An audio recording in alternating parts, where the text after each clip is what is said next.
হাজী আকবর মুসাফুর স্বেচ্ছাসেবক দলের সদস্য সচিব। সেই মুসাফুর ৩ নম্বর ওয়ার্ডে এই হাবিবিয়া প্রাইমারি স্কুলের এখানে বিএনপির প্রার্থীর পক্ষে দায়িত্ব পালনরত অবস্থায় ছিল। বিশেষ করে ৬০০ গজের বাইরে সে আমাদের নারী এবং বয়স্ক নেতাদেরকে আনা নেওয়ার কাজটার দায়িত্ব পালন করতেছিল।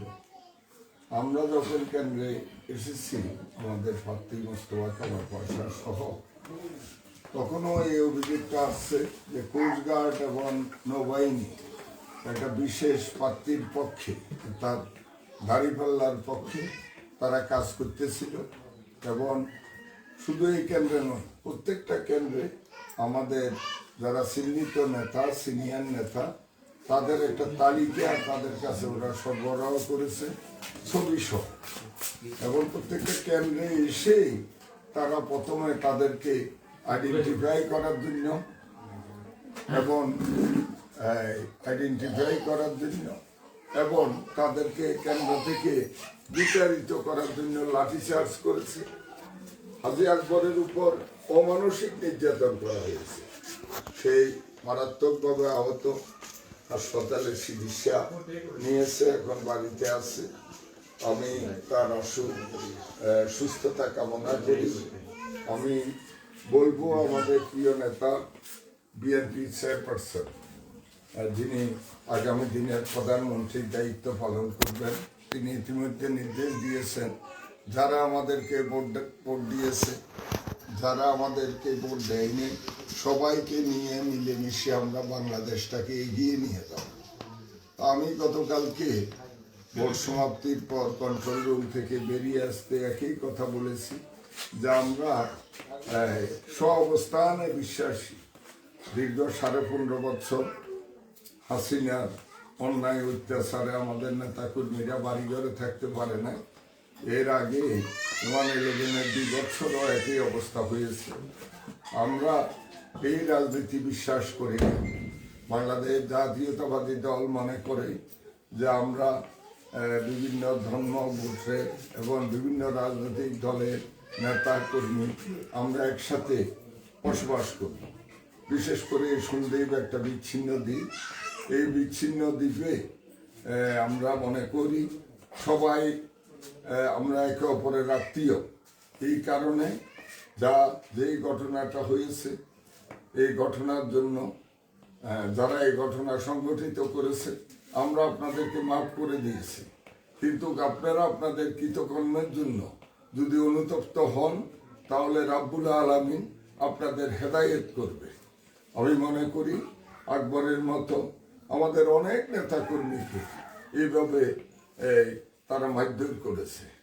আমি তাদেরকে বলতে চাই, আপনারা একটা সুষ্ঠু নির্বাচনের জন্য সন্দ্বীপে এসেছেন, কোনো রাজনৈতিক দলের এজেন্ডা বাস্তবায়নের জন্য নয়।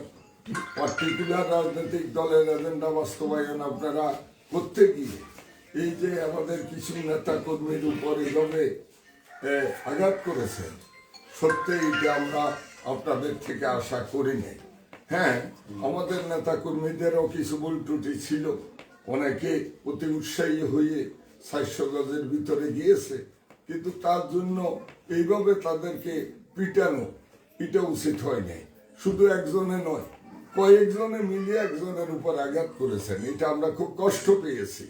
আমরা দীর্ঘ 15.5 বছর আমরা বাড়িঘরে থাকতে পাইনি। আমাদের প্রত্যাশা ছিল একটা গণতান্ত্রিক প্রক্রিয়াতে দেশে একটা সুন্দর নির্বাচন হবে এবং সেই নির্বাচনে জনগণ যাদেরকে ভোট দেয় তারাই দেশে প্রতিনিধিত্ব করবে।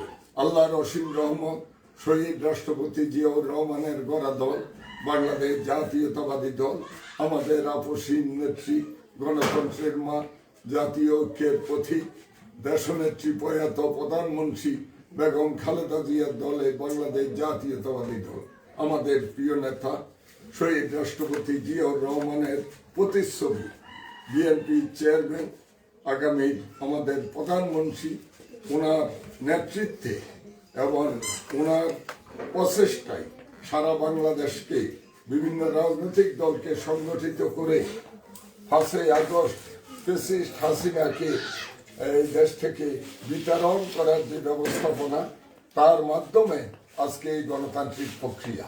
আমি জামাত ইসলাম সহ যারা এই নির্বাচনে অংশগ্রহণ করেছেন সবাই জনগণের রায় মেনে নিয়ে আসুন, আমরা আজ থেকে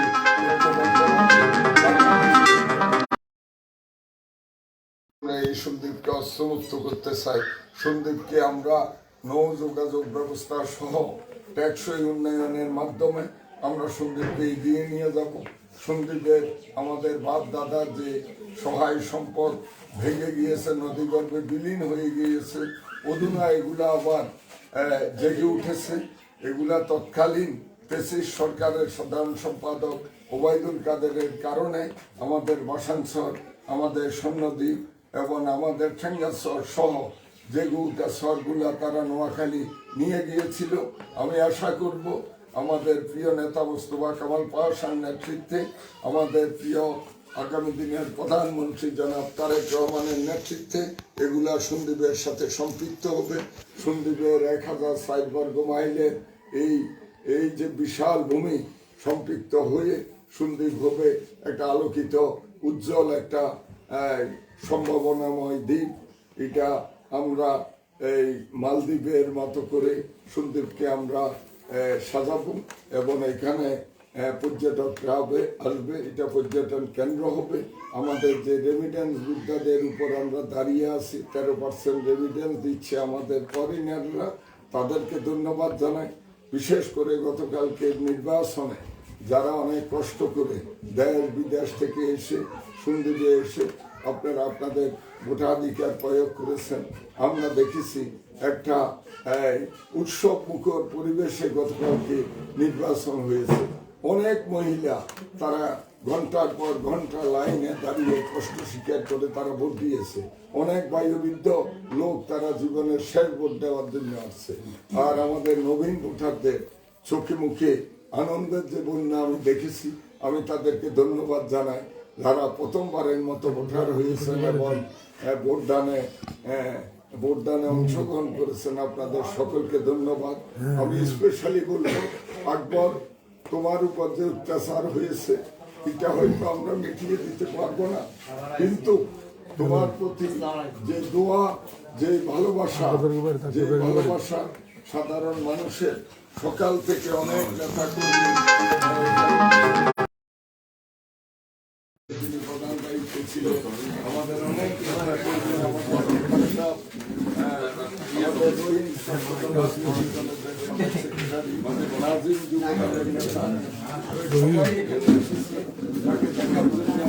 আমি এইটুকু বলতে চাই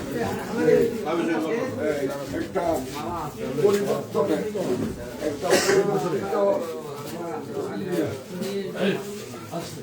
একটা পরিবর্তিত বাংলাদেশে তথাকথিত আমাদের যারা এই আইন শৃঙ্খলার দায়িত্বে ছিল তারা এই জাতীয় আচরণ করে, এটা সন্দীপবাসী মনে ব্যাপক আকারে তাদের মনে দুঃখ লেগেছে। আমাদের যিনি নির্বাচিত জনপ্রতিনিধি জননেতা মোস্তফা কামাল পাশা, উনিও গতকালকে বলেছেন হয়তোবা আমাদের ছেলেরা অতি উৎসাহী হয়ে 400 গজের ভিতরে দিয়েছে, এটার জন্য তাদেরকে একটা সতর্ক করা যেত।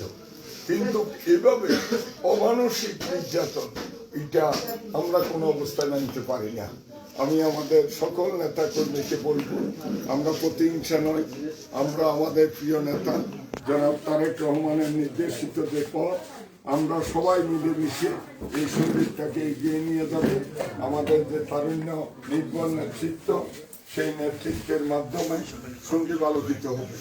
সন্দীপে আমি মনে করি এই যে সম্ভাবনাময় সন্দীপ, একটা আলোকিত সন্দীপ, মাদকমুক্ত সন্দীপ, অস্ত্রমুক্ত সন্দীপ, যেই দাবি জনগণ করেছে এবং যেই কারণে হাসিনার পতন হয়েছে, যেই কারণে বিএনপিকে এই 2/3 মেজরিটির আসনে আজকে বাংলাদেশের মানুষ বসিয়েছে, সে আশা যাতে আমরা পূর্ণ করতে পারি সেটার জন্য আমরা সবাই একসাথে কাজ করব।